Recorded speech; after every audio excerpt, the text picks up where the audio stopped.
Space में हम इस धरती तक सीमित नहीं है।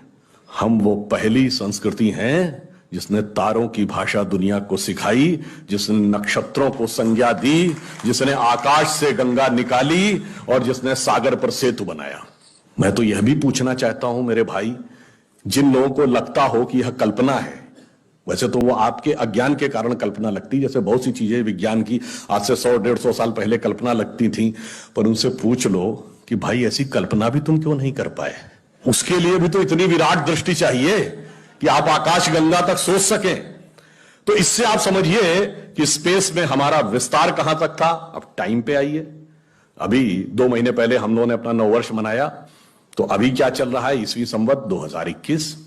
तो किसी का 2021 चल रहा है, किसी का 1400 से चल रहा है।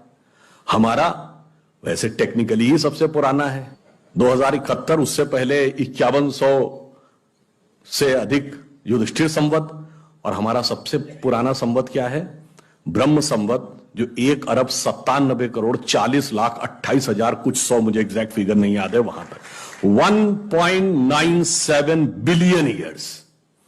बाकी दुनिया में कोई भी सभ्यता 1000 से ऊपर नहीं जा पाई। किसी संस्कृति में कहा गया 14,000 साल पहले दुनिया बनी, किसी ने कहा 7,000 साल पहले दुनिया बनी, किसी ने कहा 30,000 साल पहले दुनिया बनी। कोई 1 लाख तक भी नहीं पहुंचा और हम 1.97 बिलियन तक पहुंचे। और इसकी प्रामाणिकता क्या है, इसकी वैज्ञानिकता क्या है, इसका प्रमाण देता है दुनिया का सबसे बड़ा कॉस्मोलॉजिस्ट कार्ल सेगन। और ये कार्ल सेगन कोई छोटा मोटा आदमी नहीं था। आप में से जो लोग विज्ञान में रुचि रखते होंगे उनको पता होगा कि first man made object which has gone beyond solar system, सौर मंडल के परे जाने वाला पहला मानव निर्मित उपग्रह वॉयेजर है, जो 1978 में छोड़ा गया था। उस वॉयेजर में एक संदेश अंकित किया गया, उसमें चित्र भी बने हैं, भाषाएं भी लिखी हैं, तरह तरह की वॉइस रिकॉर्डिंग भी है। उस संदेश को जिस कॉस्मोलॉजिस्ट ने बनाया उसका नाम है कार्ल सेगन। तो आप समझिए वो कितना बड़ा और कितना महत्वपूर्ण व्यक्ति था। कार्ल सेगन लिखा है, only the ancient cosmological calculations of Hindus matches with the modern scientific calculations because they went to the billions। और आज हम मानते हैं कि 4.5 बिलियन ईयर है अर्थ की आयु, 1.97 बिलियन हमारे यहां मानी गई। कार्ल सेगन कहता है others were not able to even reach 100,000 and Hindus have calculated up to billions। तो अब ये एक वैज्ञानिक कह रहा है कि हमारा टाइम में कितना लंबा व्याप है और स्पेस में कितना लंबा व्याप है। तो आपको यह समझना चाहिए कि जिसे हम सांस्कृतिक राष्ट्रवाद कहते हैं वो कितना गहरा और गंभीर है। अब मैं आपसे कभी पूछूं कि दुनिया में सभी धर्म संस्कृतियां दावा करती हैं कि हमारे पास बिल्कुल अलग विचार है, हमने बड़ा अच्छा विचार दिया है। अगर हम आपसे पूछें कि हमारी संस्कृति में ऐसा क्या है जो दूसरे में नहीं है, बहुत से लोग कहेंगे साहब उसमें बड़ा सदाचरण की बात कही गई, नैतिकता की बात कही गई। तो लोग कहेंगे ठीक है भाई, दूसरी जगह भी कही गई, शायद कोई फॉलो करता है या नहीं करता। पर मैं अगर आपसे पूछूं कि वो चीज बताइए जो हमारे यहां लिखी और दूसरी जगह लिखी ही नहीं, वो क्या है? आप सबने नाम सुना होगा, वैदिक mathematics. Have you ever heard of mathematics as a part of religious text? ये सिर्फ हमारे यहां है। गणित धार्मिक पुस्तक का हिस्सा है। Ayurveda medical science, it is globally accepted as a structured medical science, by name itself is a part of Vedas। Medical science धर्म ग्रंथ का हिस्सा हो, गणित धर्म ग्रंथ का हिस्सा हो, ये दुनिया में कहीं नहीं। बाकी जगह विज्ञान और गणित का धर्म से संघर्ष है, हमारे यहां वो धर्म ग्रंथ से उद्भूत हो रहे हैं। ये फंडामेंटल डिफरेंस है हमारे और उनके बीच में। और इतना ही नहीं, मैं कभी आपसे, आप लोगों ने ध्यान दिया हो अगर गणित की जो खोज है, वैसे तो बहुत सारी चीजें थी जो अंग्रेजों के आने के बाद छुपा दी गई, क्वाड्रेटिक इक्वेशन हो, अलजेब्रा हो, ट्रिग्नोमेट्री हो, ये सारी चीजें। मगर एक ऐसी चीज है जो कमोबेश सभी लोग मानते हैं, चलो ये तो मान ही लेते हैं कि भारत ने दिया। वो क्या था? शून्य। अब कहा जाता शून्य किसने दिया? आर्यभट्ट ने खोजा। अरे भाई आर्यभट्ट ने खोजा नहीं, आर्यभट्ट की किताब में पहली बार तुमको लिखा हुआ मिला। अगर आर्यभट्ट ने शून्य खोजा तो बौद्ध मत में शून्यवाद का सिद्धांत कहां से आया? वो तो आर्यभट्ट से पहले के थे। और ये बताइए कौरवों की 18 अक्षौणी सेना से लेके भगवान राम की जन्म कुंडली बन रही थी, वो बगैर शून्य के बन रही थी। वास्तविकता यह है कि शून्य वेदों से निकला और वो इस बात को स्वीकार करने को तैयार नहीं होते थे कि धर्म ग्रंथ से निकलता है। इसलिए उनको छटपटाहट थी, इसलिए वो कहने का प्रयास करते हैं किसी और ने निकाला था। और समस्या क्या है, हमारे यहां तो भगवान राम की जो कुंडली निकली है वो जब नासा के प्लैनेटोरियम सॉफ्टवेयर में डाली गई तो 7114 समथिंग बीसी की डेट निकल आई। अब बताइए, वैसे तो मैं नहीं मानता कि वो डेट सही है, उसको उसके अंदर नक्षत्रों का कैलकुलेशन किया जाए तो बहुत पीछे आएगा, परंतु बताइए उन लोगों ने हमको समझा दिया कि हम अवैज्ञानिक हैं और हम अंधविश्वासी हैं, जिनमें किसी एक के यहां लिखा है कि धरती चपटी है और एक के में लिखा धरती के चारों तरफ सूरज घूमता है। और ऐसे महान ज्ञानदेव पाड़े लोगों ने हम लोगों को समझा दिया कि हम अनसाइंटिफिक थे और धरती को चपटी और धरती को इस सौरमंडल का केंद्र कहने वाले लोग वैज्ञानिक थे। आज भी जब सूर्य ग्रहण या चंद्र ग्रहण होता है, आप नासा की ऑब्जर्वेटरी बताती है ना, 1950 से पहले नासा नहीं था।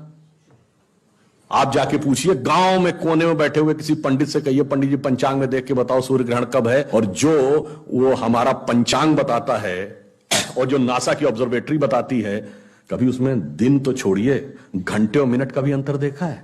हमारा तो कैलकुलेशन 5500 साल से एज इट इज चला रहा है और उसके बाद उन्होंने हमें बताया कि हम अवैज्ञानिक हैं। आज भी आप बताइए, उत्तर भारत में उतना नहीं दिखता, दक्षिण भारत के मंदिरों में जाइए, नवग्रह बने हैं तो सूर्य केंद्र में है कि धरती केंद्र में है? सूर्य के 7 किरणें होती हैं, 7 घोड़े सूर्य के बने कि नहीं मंदिरों में? अब बताइए, ऐसा हमारे दिमागों में भर दिया जाता है। हम सब ने, हम लोगों ने भी विज्ञान में पढ़ा कि सबसे पहले 9 ग्रहों की खोज किसने की? केपलर ने, Kepler's law of planetary motion. हम सब ने, जिसने फिजिक्स पढ़ी होगी 10वीं 11वीं 12वीं में, कभी न कभी Kepler's law of planetary motion पढ़े होंगे कि केपलर ने सबसे पहले बताया कि 9 ग्रह होते हैं। अब ये बताइए, इधर जब हम पूजा करते हैं तो पंडित जी हाथ में जल ले क्या बोलते हैं? ब्रह्मा मुरारी त्रिपुरांतकारी भानु शशि भूमि सुतो बुधश्च और गुरुश्च शुक्र शनि राहु केतु सर्वे ग्रहा शांति करो भवन्तु। अब ये 9 ग्रहों के नाम केपलर बताए थे कि पंडित जी बताए हैं? और हजारों साल से बता रहे हैं। और उसमें मजे की बात यह है कि मंगल के लिए भूमि सुत यानी भूमि का बेटा, धरती का बेटा शब्द है। या अब जाके साइंस ने यह कन्फर्म किया है कुछ समय पहले कि एक थ्योरी है कि कभी एक जमाने में बहुत बड़ा एस्टेरॉयड टकराया था कि धरती से, और धरती का एक टुकड़ा अलग हो गया था, वही टुकड़ा बाद में मंगल बन गया। और भूमि सुत हमारे यहां लिखा हुआ, मंगल के पर्यायवाची में भूमि नंदन भूमि सुत जैसे शब्द हैं। अब आप देखिए क्या वैज्ञानिकता है और कैसे उसको इसमें सम्मिलित किया गया। मैंने क्यों बताया, हमारे यहां विज्ञान और धर्म इस कदर एक मत है कि ये उनकी बुद्धि परप्लेक्स हो जाती है कि कैसे हो सकता है। अब मैं शून्य पे आता हूं, हमने शून्य खोजा, मगर महत्वपूर्ण बात है हमने शून्य क्यों खोजा, हम शून्य खोजने में सफल क्यों हुए और वो क्यों नहीं सफल हो पाए। बड़ी बड़ी दुनिया की civilisation, Chinese civilisation, Mesopotamian, Babylonian, Egypt की सिविलाइजेशन, ग्रीस की civilisation, Roman empire, Turkish empire, Inca, Maya, Aztec, कोई जीरो नहीं खोज पाया। उसका कारण यह है कि जो भी विज्ञान के विद्यार्थी हैं वो शून्य का महत्व समझते हैं। किसी संख्या को आप जितने से डिवाइड करते हैं, x डिवाइडेड बाई n, उसका रिजल्टेंट होता है। जैसे आप n की वैल्यू कम करते चले जाते हैं, रिजल्टेंट बढ़ता जाता है। यानी किसी संख्या को x बटे 20 से x बटे 10 का मान ज्यादा होगा, x बटे 5 उससे ज्यादा होगा, x बटे 4, 3, 2, और जब x डिवाइडेड बाई 1 होगा तो क्या होगा? x हो जाएगा। इसका मीनिंग जानते क्या है? अब मैं आपको बताता हूं ये किस ढंग से हमारे व्यवहारिक जीवन और चेतना का हिस्सा था।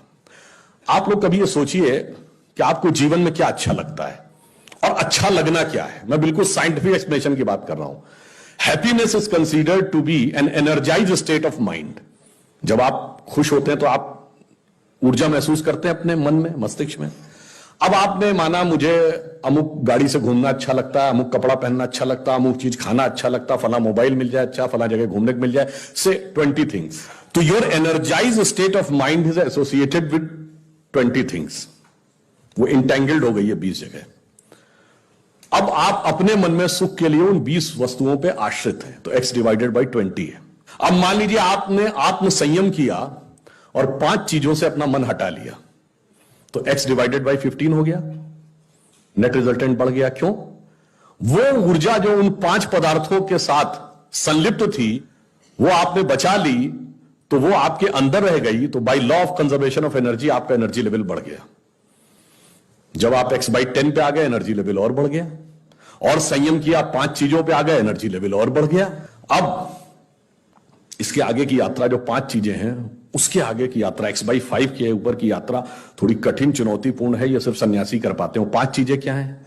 भोजन, वस्त्र, आवास, श्वास और ईगो, अस्तित्व। तो सबसे पहले क्या छोड़ते हैं? आवास।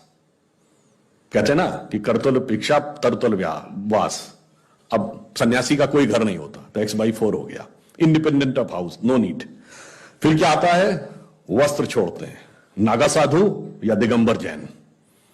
अब चेतना उस अवस्था तक पहुंच गई जहां दिशा ही आपको अपना वस्त्र नजर आने लगती है, x/3 हो गया। अब भोजन, अब कॉन्शियसनेस उस लेवल पे पहुंचती है जहां पर उसको ऊर्जा लेने के लिए पदार्थ की जरूरत नहीं है, वो सीधे कॉस्मिक एंगल से एनर्जी ले सकती है। जैसे आपने सुना होगा, बहुत से ऐसे महात्मा होते हैं महीनों महीनों तक नहीं खाते। वो एक स्टेज आती है जब आप उस अवस्था में पहुंच जाते हैं कि आप सीधे कॉस्मिक एनर्जी को ग्रहण करने की स्थिति में आ जाते हैं, आपको मटेरियल एनर्जी की जरूरत नहीं। तो x/2 हो गया। अब है श्वास एंड योर एग्जिस्टेंस। जब तक मेरी सांस चल रही है तब तक मैं हूं, पर जिस क्षण आप श्वास को भी नियंत्रण करने की क्षमता प्राप्त कर लेते हैं, your consciousness become independent of your breathing.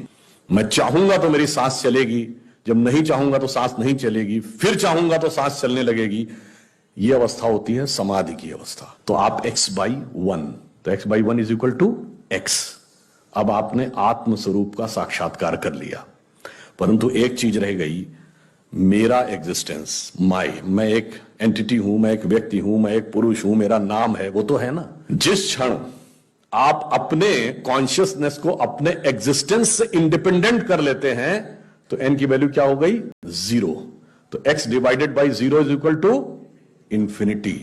तो अनंत की यात्रा शून्य से होकर जाती है, और हम अनंत खोज रहे थे, इसलिए हम शून्य को खोजने में सफल हुए। यह मूल कारण है कि हम भारतीय शून्य को क्यों खोज पाए।